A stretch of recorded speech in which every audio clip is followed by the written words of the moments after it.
Alexander Shulgin, Sasha to his friends, is nothing less than the godfather of psychopharmacology, an expert on the cyclicized phenylethylamines, that is, psychoactive compounds useful in the emotional recovery of traumatic events. Shulgin has given his life to the study of the pharmacology of the psychedelic experience. In Prague, he told me, greater frontiers lie ahead. The next lost continent to be explored by Alexander Shulgin, the psychoactive tryptamines. Sasha suggested that I join him for a stroll among the graves of the cemetery of the Jewish ghetto of Prague, Europe's oldest ghetto. There, walking among the stones, we reminisced and speculated about the history and the future of psychopharmacology.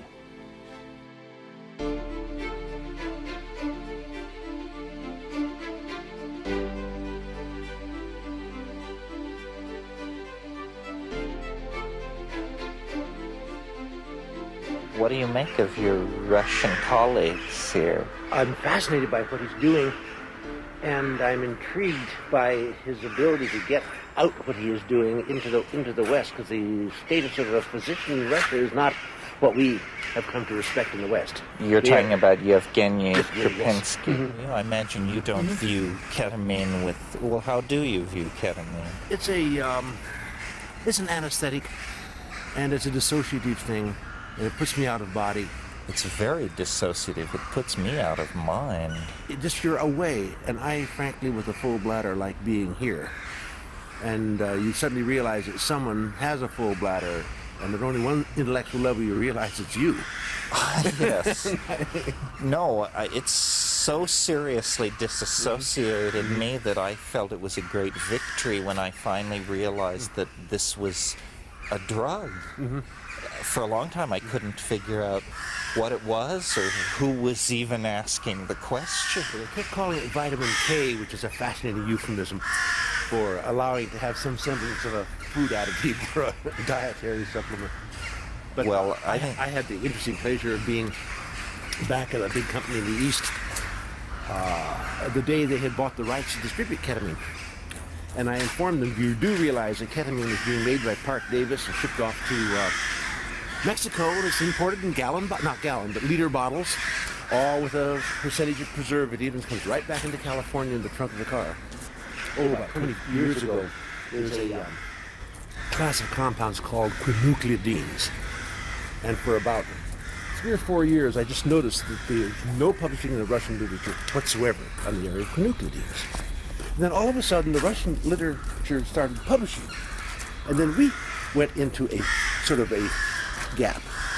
And then quinupleidine benzylate, which is one of the most potent of the anticholinergics, was suddenly revealed that the Russians were working on it as a chemical warfare agent. And then we were working on it as a defense against their chemical warfare agent. Uh-huh. And it's actually 10, 20 micrograms.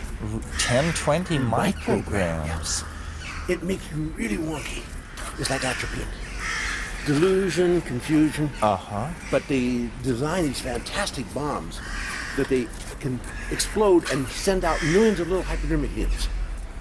And so they don't have to worry about wind blowing it downwind or upwind. So it's essentially a chemical cluster bomb. Cluster bomb, but with little hypodermic needles. Yeah, elegant.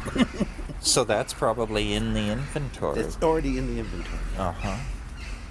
Well, someone mentioned to me that you had expressed interest now, that you felt you had sort of done the work you wanted to do with cyclicized phenylethylamines, and that you were going back to looking at tryptamine. Very much so. That's the other side of the coin.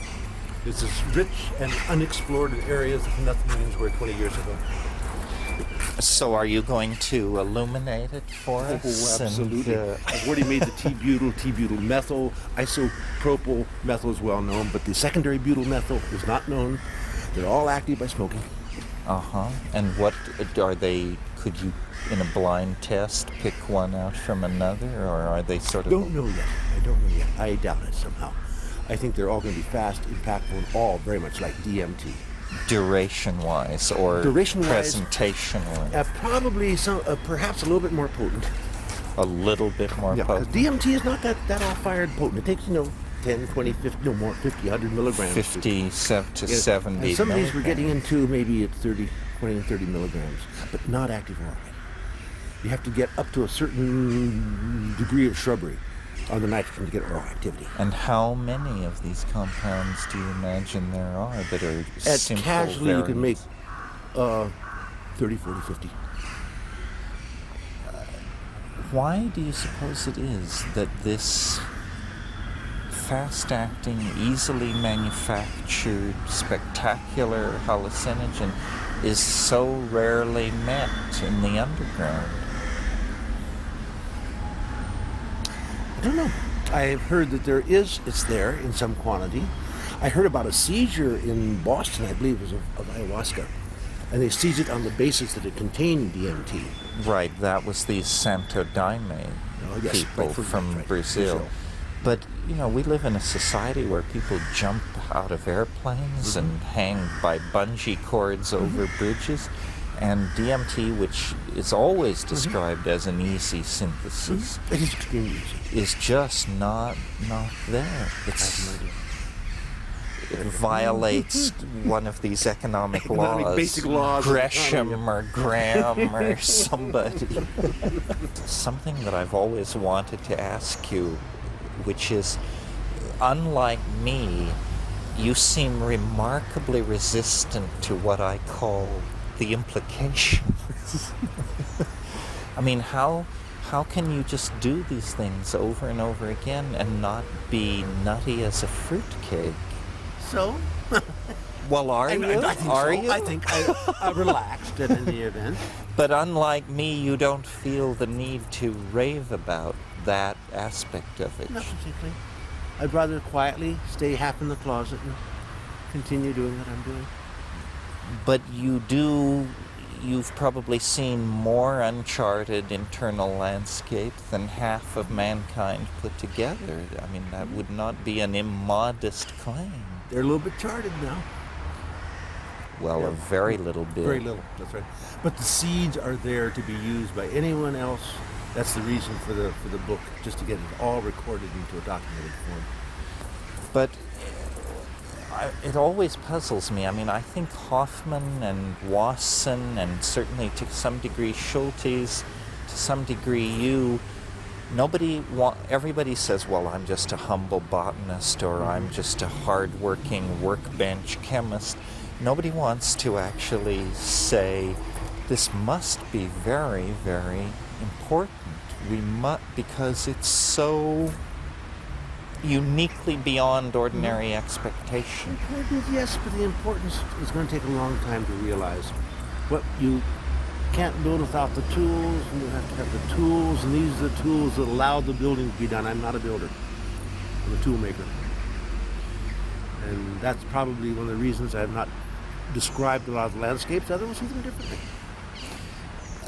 If we could compare it to the invention of the telescope, probably within 50 years of the invention of the telescope, the major solar system new paradigms were put in place. This seems very elusive. It seems hard for us to go beyond simply saying it exists, it's really far out, and then we sort of fall silent. What do you think about that? I think the silence is in part imposed upon us by a very unsympathetic authority body. And maybe it's just as well. Because that way a lot of work can be done and sort of recorded for posterity. And the time the pendulums swing, they will swing back. And the time will come when this work will be used, research will be done with these tools that will be a great benefit. Well, obviously you believe in it strongly. What would you say to a critic who said, what's so great about this? Are you and your friends in any significant way different from the rest of humanity? No. And I don't see why it would be critical. I'm not offending him. I can see no way in which I'm offending him.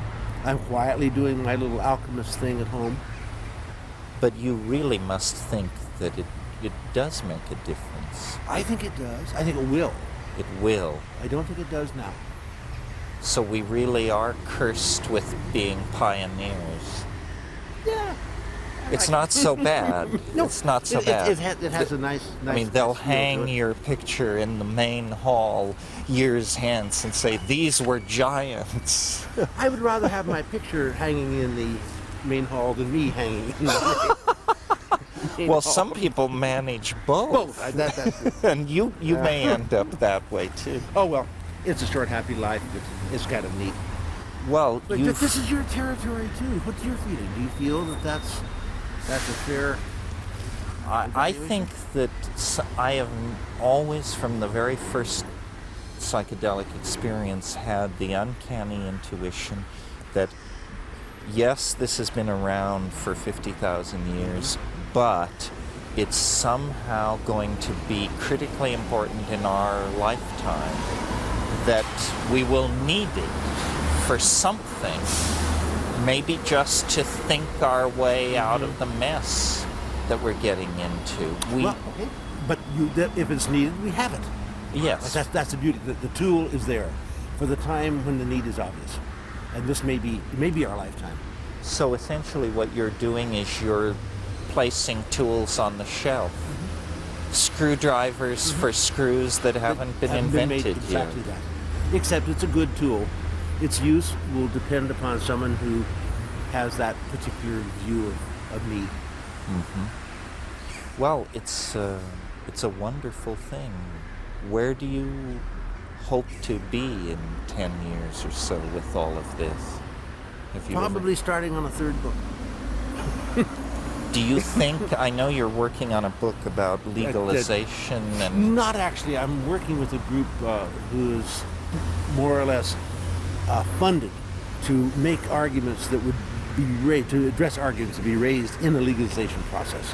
What would be the answer of how drugs would be legalized? How would they be made available? Should it be an open supermarket? It should be under some sort of governmental control. And it's a research, more than that, a policy group Study. setting up for that. I think it's futile in the present state. In terms of practical impact. I don't think anyone's going to seriously entertain legalization. So it may be a futile process, but it's a fun process, because in the process you begin evaluating your own relationship to drug law, drug regulation, drug control. If you were in charge of it, how do you see it happening? I mean, are there drugs you would keep legal, or do you think it should be... What I would do if I were running, I would keep certain laws that protect people of innocence. I would have absolutely no drug with children who are of too young an age. God knows what that age may be. 16, 18, 21. Maybe the alcohol model. Right. Absolutely unallowed giving drugs to anyone without their consent. Naturally. Informed consent, knowledge, education. I would make absolutely available at all levels about propaganda, restriction, information that is factual about drugs. Then I'd open the drugstore. And you people, would they overuse? Maybe. But I think that would very quickly dampen itself out to maybe about what we have now. But you have removed the criminality, removed the violence, removed the entire social disruptiveness that these drug laws have caused. Would you encourage the government to see these drugs as a vehicle for gaining tax revenue, or do you think the government should stay off that? Probably some tax revenue would be valid, as with other drugs of abuse, other things of abuse. Similarly to alcohol and tobacco. It's a good model, and perhaps it's a valid one. Well, that's pretty much what I suggested in my book, but I agree with you that it's easy to sit down and come up with a fine plan, overcoming the political hurdles of an American... Too many people have too much to benefit on the laws being what they are, and even becoming more intense. And until you change that motivation, that reward. Yes, well, the most cynical and the most naive people in America are keeping the drug problem going. The most cynical by dealing and importing drugs, and the most naive through the kind of Christian terror of... Look at the monstrous industries that have been built up with it. The drug urine screening. shameful. Right. But they're multi-billion-dollar things. This kit, that GCMS, this instrumentation, these people who make little wax urine bottles. It's becoming, there's no justification for urine screening at any time of anyone under any circumstance on a random basis. Well, and the notion that in a democratic society people would get into that kind of thing is incredible, I think. It's completely contrary to the principles of that society. The assumption of innocence.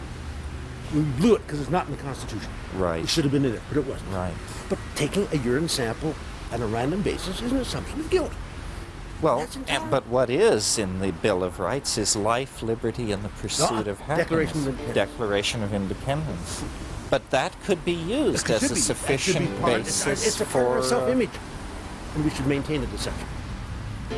Yeah, well, the first thing that goes when society hits the wall is democracy.